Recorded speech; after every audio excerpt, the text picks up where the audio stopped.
A paz do Senhor, queridos. Vou estar meditando com os irmãos aí, Juízes. Eu falei sobre Gideão um dia desse, não é isso? E nós vamos continuar falando sobre Gideão. Juízes capítulo 6, versículo 11.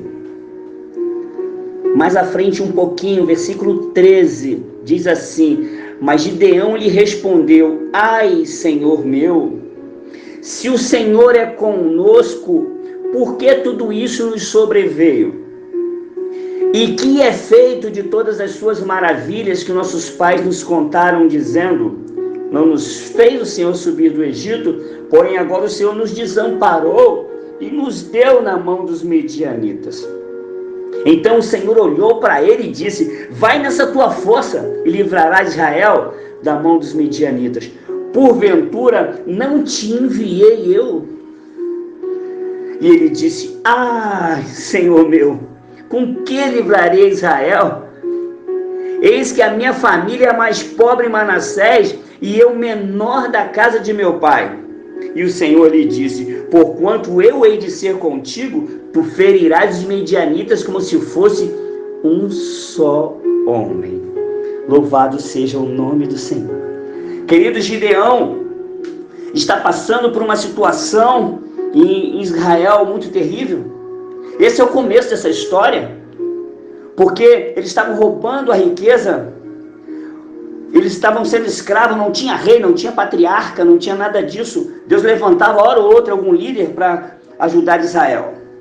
E quem se prontifica é Gideão nesse momento. Deus não o chamou, Deus não falou contigo: ei, Gideão, você que está na sua casa aí, vem para cá. Não. Gideão se levanta e vai malhar o trigo no lagar. Ele vai buscar o sustento da sua família e talvez até de outras famílias, porque talvez alguma outra pessoa não teve a coragem de ir com medo dos inimigos. Você conhece o final também dessa história. Você sabe que Gideão, com 300 homens, ele venceu todos os seus inimigos e ele liderou esse povo de Israel.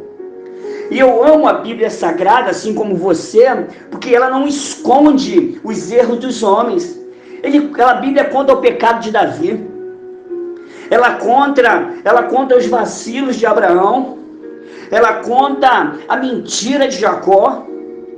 A Bíblia vai contando os erros e falhas dos homens. Isso serve de exemplo para todos nós. Louvado seja o nome do Senhor, que Gideão é um homem corajoso.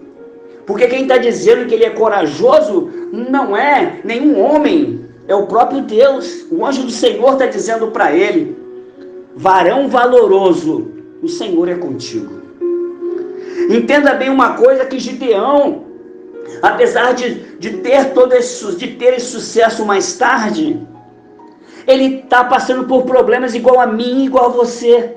Gideão não é nada diferente do que eu e você. Gideão tem problemas na sua alma.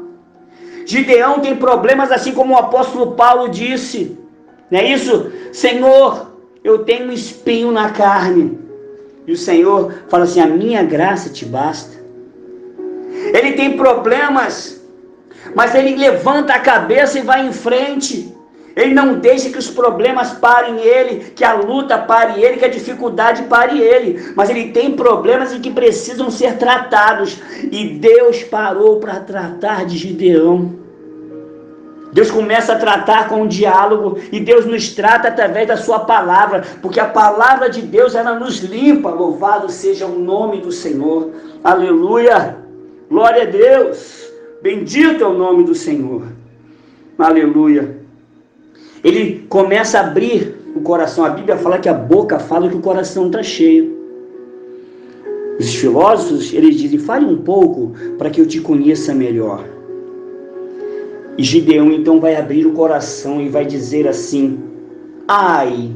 Por que ele falou ai? Porque o coração dele está dolorido. E ele diz: por que nos sobreveio tudo isso? Cadê as tuas maravilhas? Gideão cresceu ouvindo histórias. Gideão, Moisés pegou um cajado. Você tinha que ver, os meus pais me contaram, lá no deserto, Gideão. O faraó perseguiu o povo de Deus. E Moisés estendeu o cajado e o mar se abriu e eles atravessaram a seco. E quando os exércitos iam atrás perseguindo, o mar se fechou e matou todos eles. E depois, no deserto, Deus sustentou o seu povo quando eles sentiam fome. As codornizes passavam e eles pegavam e se alimentavam. De manhã, Deus providenciava o café para eles. Era o fast food de Jeová. Era rapidinho. Tinha um maná que descia do céu. Quando eles sentiam frio, tinha uma coluna de fogo. Quando eles sentiam calor, tinha uma nuvem que protegiam eles. As roupas, eles não precisavam ir para o shopping não, porque a sandália e as roupas acompanhavam o crescimento do seu corpo. Ele cresceu ouvindo essas histórias. Só que quando ele começa a crescer ouvindo essas histórias e a realidade dele é totalmente diferente, quando ele olha para o lado, ele vê o inimigo chegando e roubando. Ele não vê nenhuma proteção, ele não vê nada. O que estava acontecendo então?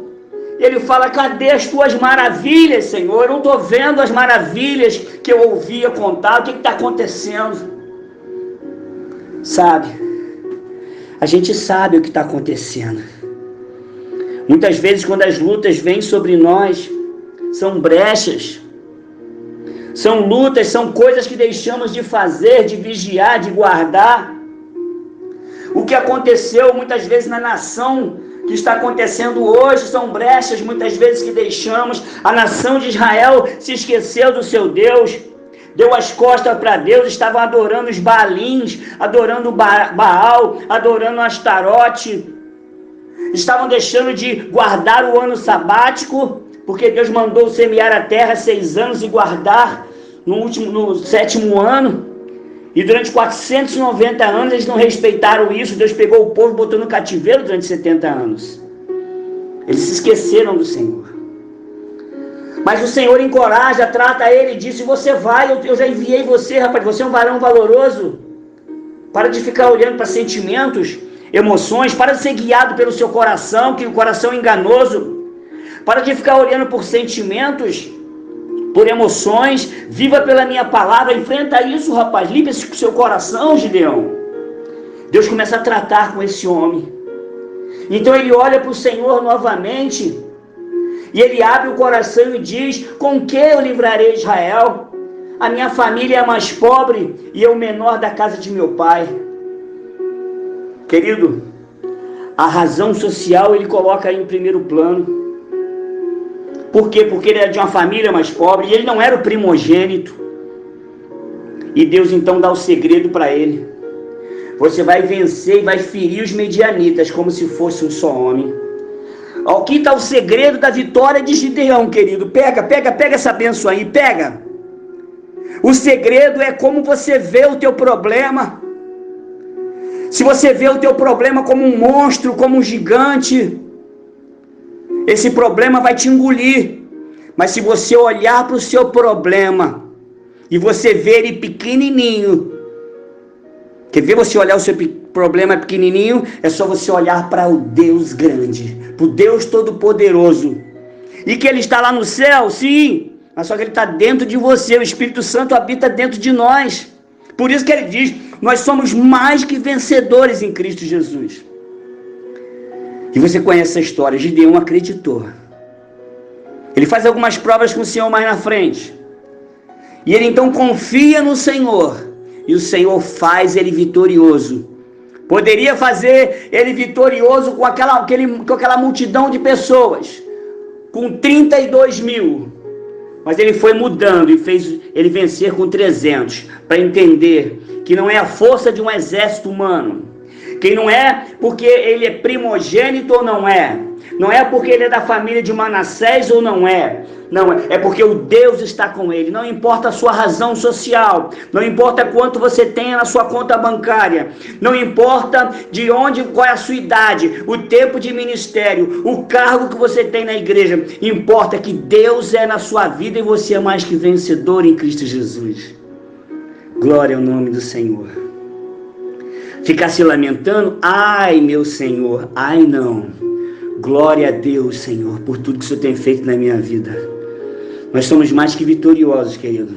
Vai em frente, batalha, ande segundo a palavra, que é lâmpada para os meus pés e luz para o meu caminho, como diz o salmista. Deus abençoe a sua vida. Deus continue sendo contigo nas suas pelejas, porque você é mais do que vitorioso e vitoriosa em Cristo Jesus. A paz do Senhor Jesus. Deus continue te abençoando.